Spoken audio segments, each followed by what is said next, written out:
संत जिन्होंने अपनी करुणा से कर दिया चमत्कार। संत जिनकी आंखों से निकले आंसू ने मौत को रोक दिया। संत जिन्होंने अपनी करुणा की शक्ति से जानवर को भी मोक्ष दिला दिया। दोस्तों, आज हम भारत के एक ऐसे महान संत के चमत्कारों के बारे में आपको बताने जा रहे हैं जो करुणा का साकार रूप थे। उनकी ये करुणा उनकी आंखों से हमेशा बरसती रहती थी। भारत के इन महान संत का नाम है महर्षि रमन। महर्षि रमन चमत्कार दिखाने के लिए अलग से कुछ नहीं करते थे। उनके रोजमर्रा के जीवन में ही चमत्कार अपने आप घटित हो जाते थे। वैसे तो उनके कई चमत्कार हैं, लेकिन इस वीडियो में हम उनके 3 चमत्कार बताएंगे। ये तीनों चमत्कार उनके असीम करुणा के कारण हुए थे। ये भी हम बताएंगे कि जब कुछ धार्मिक प्रचारक उनके पास चमत्कार देखने आए तो उन्होंने क्या किया। बस आप देखते रहिए द कर्मा। दोस्तों, एक बार रमन महर्षि के छूने मात्र से एक टूटे हुए अंडे से चिड़िया पैदा हो गई थी। महर्षि रमन ने अपनी करुणामयी दृष्टि से उस टूटे हुए अंडे में जीवन वापस ला दिया था। दरअसल एक सुबह रमन महर्षि स्नान करके अपने कमरे में आए। अनजाने में तौलिया सुखाते समय महर्षि से गौरैया का एक घोंसला स्पर्श हो गया, जिससे एक अंडा नीचे गिर गया और उसमें दरार पड़ गई। ये देखकर महर्षि रमन अत्यंत व्याकुल हो गए।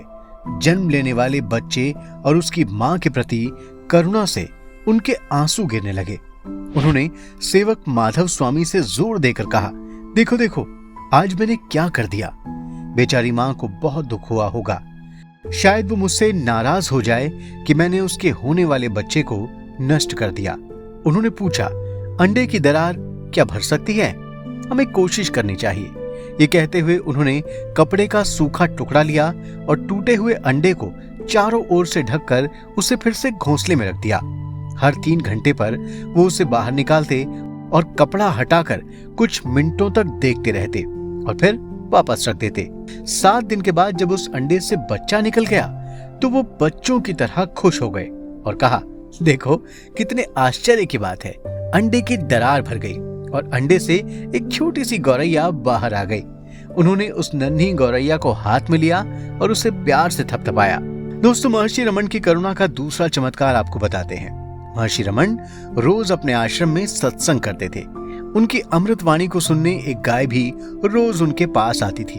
वो आश्रम की खिड़की पर अपना मुंह रखकर सत्संग सुनती थी और फिर चली जाती थी। एक दिन सत्संग के समय वो गाय नहीं आई। तब महर्षि रमन ने अपने शिष्यों से कहा कि आज गाय नहीं आई है, जरूर वो कोई मुसीबत में है या फिर बीमार है। चलो उसे देखने चलते हैं। वो तुरंत उस लुहार के यहाँ पहुंचे जिसकी गाय थी। लुहार ने बताया कि आज गाय बहुत बीमार है। महर्षि गाय के पास पहुंचे तो उस गाय ने उनके चरणों पर अपना मुख रख दिया। उसकी आंखों से आंसू निकलने लगे। महर्षि रमन ने भी बड़े प्यार से गाय को सहलाया। उनकी आंखों में भी पानी भर आया।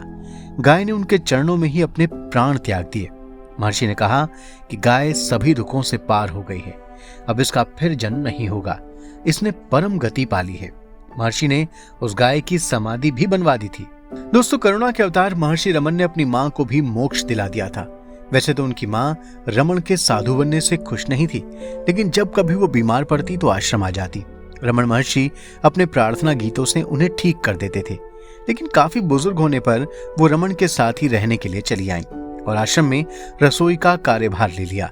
एक दिन वो काफी बीमार पड़ गईं। उनकी सांसें तेज गति से चल रही थी। महर्षि रमन उनके पास आए। उन्हें अंदाजा लग गया कि अब मां का अंत समय आ गया है। उन्होंने तुरंत अपना दाहिना हाथ मां के सीने पर रखा और बायां हाथ उनके सर पर। इस तरह उन्होंने मां की सभी इच्छाओं को अपने वश में कर लिया और उनके प्राण को किसी चक्र से बाहर निकलने के बजाय उनके हृदय में ही विलीन करने की कोशिश करने लगे ताकि मां को मोक्ष मिल सके। महर्षि रमन अपने प्रयास में सफल रहे। उन्होंने लोगों से कहा कि मां का अब पुनर्जन्म नहीं होगा। उन्होंने मृत्यु के समय मनाए जाने वाले सभी शोक रस्मों को करने से रोक दिया और कहा कि सब वैसे ही खाए पिए जैसे रोज खाते पीते हैं। इसके बाद उन्होंने मां की समाधि पर शिवलिंग की स्थापना करवाई। बाद में मां की समाधि के पास ही उनका मुख्य आश्रम बना। दोस्तों, एक दिन महर्षि रमन के पास 2 धर्म प्रचारक आए। उन्होंने महर्षि को प्रणाम करके कहा कि आप कहते हैं कि आपको प्रभु के दर्शन हो गए, आप हमें भी ईश्वर के दर्शन कराइए। महर्षि तैयार हो गए। वो उन्हें लेकर एक टूटी फूटी झोपड़ी के पास पहुंचे। अंदर जमीन पर कुष्ठ रोग से पीड़ित एक वृद्ध सोए हुए थे। महर्षि ने दोनों धर्म प्रचारकों से दरवाजे पर ही ठहरने को कहा और खुद अंदर चले गए। उन्होंने वहां सफाई की और वृद्ध के कान में प्रभु के नाम का उच्चारण कर उन्हें जगाया। वृद्ध का शरीर निढाल था। महर्षि ने उनके घावों पर मरहम पट्टी की, फिर उन्हें नित्य कर्म से फारिग कराकर भोजन प्रसाद दिया। इसके बाद महर्षि ने वृद्ध से कहा, आइए प्रभु का ध्यान करें। दोनों धर्म प्रचारक दूर से यह सब देख रहे थे। उन्हें लग रहा था कि शायद अब महर्षि कुछ ऐसा चमत्कार करेंगे जिससे प्रभु सबके सामने प्रकट हो जाएंगे।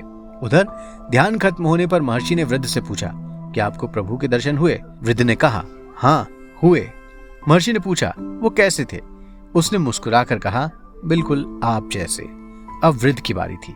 उन्होंने पूछा, क्या आपको प्रभु के दर्शन हुए? महर्षि ने कहा, हुए। वृद्ध ने पूछा, वो कैसे थे? महर्षि बोले, बिल्कुल आप जैसे।